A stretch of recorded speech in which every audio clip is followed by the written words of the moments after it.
Maanyag nga kabuntagon kanatong tanan ang ato ang mga viewers nga naglantaw kanato karon atong ihatagan og pagtagad ang mulo kaparte sa Barangay Playa ang Purok 1 nga aduna sila'y mga panginahanglan sa ilang patubig nga basic foundation sa ato ang necessity ang tubig. Gumikan niini dili tungod kay naatay intensyon nga magpapili pagka kapitan kundili ang ato ang intensyon pagmahal paghigugma sa katawhan na naghatag ta og pagtagad unya aksyon gilayon sa ilahang mulo. Naghatag ta og hinanaling aksyon tungod kay mao kani gusto mahitabo ni Gobernador Ibon Ronya Cagas. Gob, dako kay mig pasalamat sa among bomba Gob kay ngagas na jud. Daghan kay salamat sa imong tabang sa mua labi na usab sa naglihok diri. Usap pod na magyausap pod mi diri mao na mura po dako kayo mi og kanang kwan, dako mi kalipay ba. Labi na pod ka Sir Banlasan na mudagan pagkakapitan. Daghan kay salamat sa tanan. Labi na usab sa iyang mga konsihan.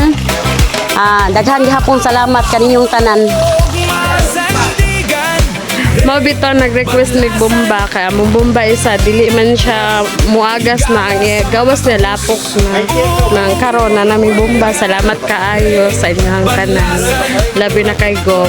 Thank you so much. Na adunay panginahanglan og ang mga tao nga adunay mga kakulangan sa ilahang panginabuhi.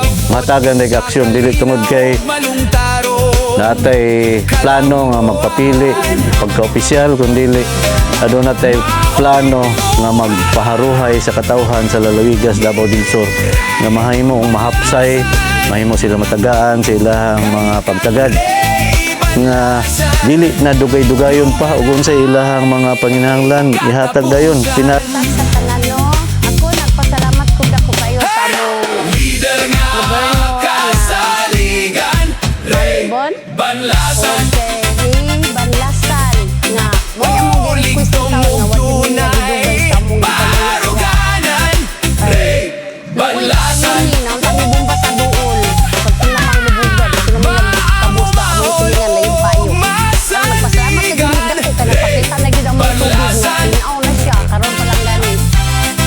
lagi aning grupo sa ato ang drilling water drilling team sa ato ang provincial government mga kaigsunan pinanguluhan sa ato ang amigo nga si kumpare na to nga Pugi Boy nga si Engineer Edwin Magtabog sulod sa opisina sa ato ang planning nga ipinanguluhan ni Ma'am Imelda Ribuyon og siyempre sa ato ang gobernador na si Gobernador Ibon Ronya Cagas adunay dako nga mga pagtagad o mga panglantaw, kahingawa, paghigugma sa katawhan kanatong mga taga-playa.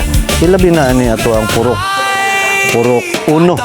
Ug ato ang dako kay gikalipay kining ato ang mga drilling team nga mga karaan na kayo sa Kapitolyo napila na ni kadekada dihang trabaho. Lain-lain ang nagobernador aning agiagian karon mao gihapon ang ilahang kaaktibo o kasibot sa paghatag sa serbisyo paghigugma sa katawhan sa lalawigan sa Davao del Sur.